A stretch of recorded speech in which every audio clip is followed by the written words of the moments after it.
இந்த ஆலயம் அமைக்கப்பட்ட பொழுது அந்த ஆதாரிமாருக்கு அந்த அளவு திட்டங்கள் சரி வராமல் போய்விட்டது. அதனால மனக்குழப்பம் அடைந்து. வணக்கம் உறவுகளே, நான் உங்கள் வீதி. இப்போ நான் எங்கே நிற்கிறேன்டா, யாழ்ப்பாணத்தில் அளவட்டி அழகொள்ளை விநாயகர் ஆலயத்தில் நிற்கிறோம். இன்றைய தினம் விநாயகர் பெருமானுடைய மகோத்சவம், அதாவது கொடியேற்றத்துடன் ஆரம்பமாகி தொடர்ந்து 10 தினங்கள் நடைபெற இருக்கிறது. இன்றைய தினம் கொடியேற்றம். இன்றைய முழுமையான காணொலியாக பார்க்க போகிறோம். வாங்க வீடியோக்குள்ளே போகலாம். மறக்காமல் லைக் பண்ணுங்க, ஷேர் பண்ணுங்க, சப்ஸ்கிரைப் பண்ணுங்க. தொடர்ச்சியாக காணொலியில் இருக்கும். ஆலயத்தின் முன்பக்கம் கோபுரத்துக்கு முன்னால் இன்றைய தினம் கொடியேற்றம் இருக்கிறார் விநாயகர் பெருமான்.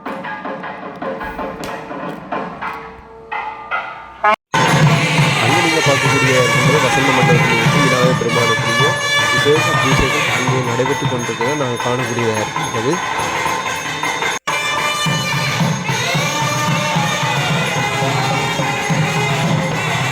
விநாயகர் பெருமானுக்கு தற்பொழுது பஞ்சதெய்வம் காண்பிக்கின்ற காட்சி காணக்கூடியதாக இருக்கின்றது.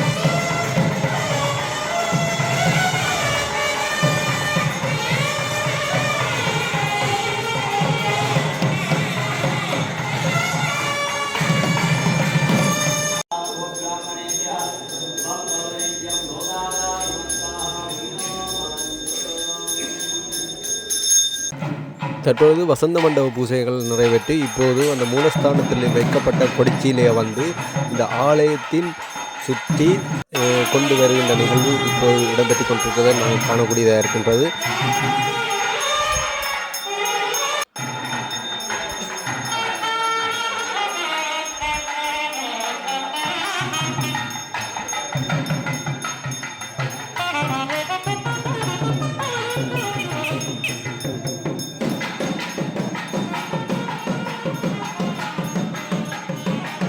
வசந்த மண்டபத்துக்கு நேராக அந்த கொடிச்சிலையை கொண்டு இங்கே விநாயகர் பெருமானுக்கு அந்த பஞ்ச தெய்வம் காட்டுகின்ற காட்சியை நாங்கள் காணக்கூடியதாக இருக்கிறோம்.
கோயில் பற்றி கொஞ்சம் சொல்லுங்களேன்.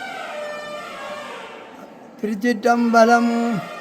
வானுலகும் மண்ணுலகும் வாழ மறைவாழ பன்மதரு செய்ய தமிழ் பார்மிச விளங்க ஞானமத ஐந்துகர மூன்று விழிநாள்வாய் ஆனமுகனை பரவி அஞ்சலி செய்கிற்பாம். திருச்சிற்றம்பலம்.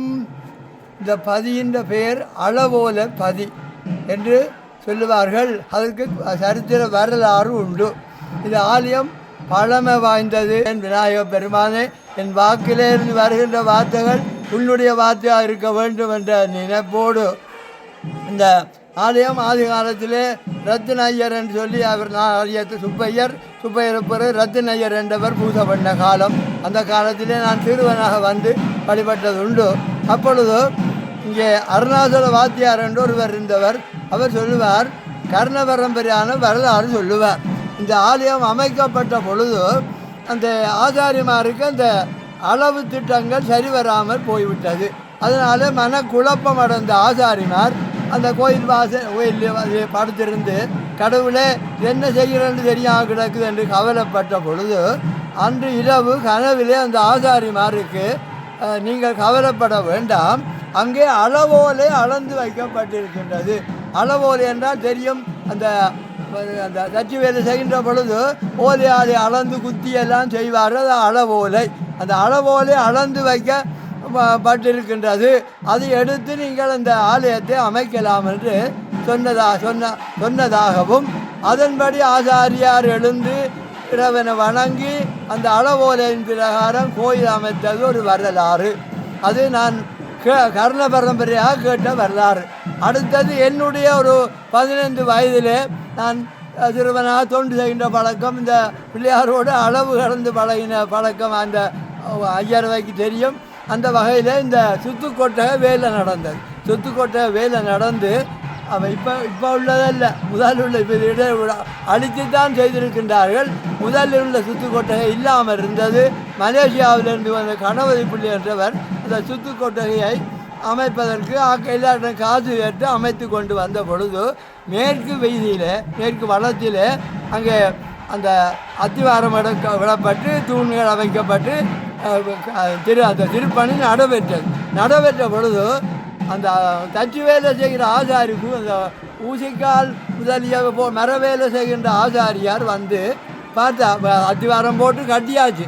கட்டின பிறகு அளந்து பார்த்து விட்டு சொன்னார், இது அளவு பிழை, உள்ளுக்கு வர வேண்டும், நீங்கள் அந்த அளவில் எடுத்தால் மரங்கள் போடுவது சிரமம், ஆகையினாலே இதை உடைத்து செய்யுங்கள் என்று சொல்லி திரும்ப உடைத்து அந்த அளவு சரிப்படுத்தி செய்யப்பட்டது. ரெண்டாவது என்னுடைய வாழ்க்கையிலே நான் கண்ட அனுபவம்.